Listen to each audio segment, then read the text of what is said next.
Hello viewers. Today we will discuss Chapter 1 Science Class 6 Food, Where Does It Come From? This chapter deals with different types of food items that we eat, the ingredients needed for making different dishes, the sources from which we get these food items or the edible items, and different types of animals on the basis of food habit. Let us start with different types of dishes. Children, you might have noticed when you see the lunch box of your friends, you see your friends who belong to different states, they bring different types of food. That is, say somebody is from South India, you may see idli, dosa, upma in their lunchbox. Those who belong to the northern side, you may find paratha, puri, chole. Those belonging to Assam or northeast, in their lunchbox you may find more items of rice. This means our food habits are different depending upon the area, the region to which we belong. But for making any food item, we use certain materials, certain substances, items. Those materials or items which are used to make different types of dishes or recipes are called ingredients. When you check some recipe, you may see the list of ingredients. For example, say you want to make khichdi. So, what are the ingredients of khichdi? We take rice, dal, salt, water, spices. We also add ghee or butter or oil. Now, if you check these ingredients, you will see they come from different sources. Say, for example, rice, we get it from plants. Then, dal, we get it from plants. Then, if we move to, say, butter or oil, if it is oil, we get it from plants, but if it is butter or ghee, it is an animal product.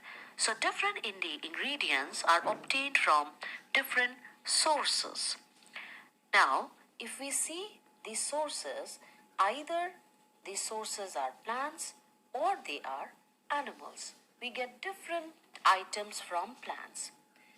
Now, you notice that when we take some food item from a plant, it is from different part of the plant. The part of a plant which is used for eating or which we can eat is called the edible part. Say for example, spinach or palak. It is nothing but the leaves of the plant. If you say sugar cane, we eat the stem of the plant. So, you see that we can eat the leaves of the plant, stems of plant, roots of plant, leaves of plant, seeds of plant, fruits, flower, etc. So, any part of a plant that can be eaten is called edible. Now, you try to list some plants whose leaves are edible or whose stems are edible, roots are edible, and so on. You might have also noticed that there are certain plants in which not just one but many parts are edible. Say, for example, pumpkin. In a pumpkin plant, we eat its fruit. Pumpkin is nothing but the fruit of the plant. Also, its seeds are edible. The leaves are also edible. Stems are also edible. Even the flowers are used for making pakoda. So, isn't pumpkin an example where many parts are edible? You try to find more such examples where not just one but many parts of a plant are edible.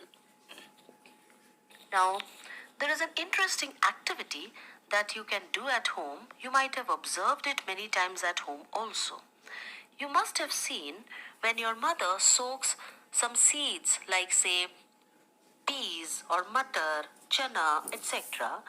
and she keeps it for a day or two after taking it out of water, you may notice some white colored small substance comes out of it. It is nothing but the sprout. And if you take the sprouted seed and you grow it in soil, you will notice that it grows into a new plant. Children, the sprout is full of protein. You can eat it in your breakfast. So, next time you see some sprouted seeds at home, don't miss eating it. It's not only tasty but very nutritious. Another substance that we use in our food or which is edible is honey. Do you know what honey is? Honey is nothing but it is the stored food of bees. You must have noticed bees sit on flowers and they take some sweet juice from flowers. Do you know what this juice is called? This juice is called the nectar of the flower. Now, what do bees do with this? Bees collect this nectar and change it into honey. Now, what is this honey? Honey is nothing but actually the stored food of bees. You know why they store it? They store it so that they can use it as their food when there are no fresh flowers available. So actually, we are thieves. We steal the honey, that is the stored food of honeybees, and we use it for our eating purposes. Next, we have, let us classify or categorize animals into different types on the basis of food they eat. Children, you might have noticed around you there are many animals which eat only plants. Say, for example, goat, cow, buffalo, horse, elephants, rhinoceros, deer.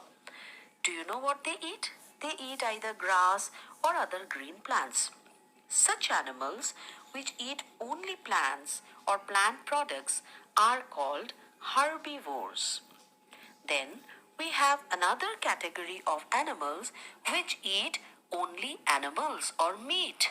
For example, lion, tiger, fox, wolf. What are they called? They are called carnivores.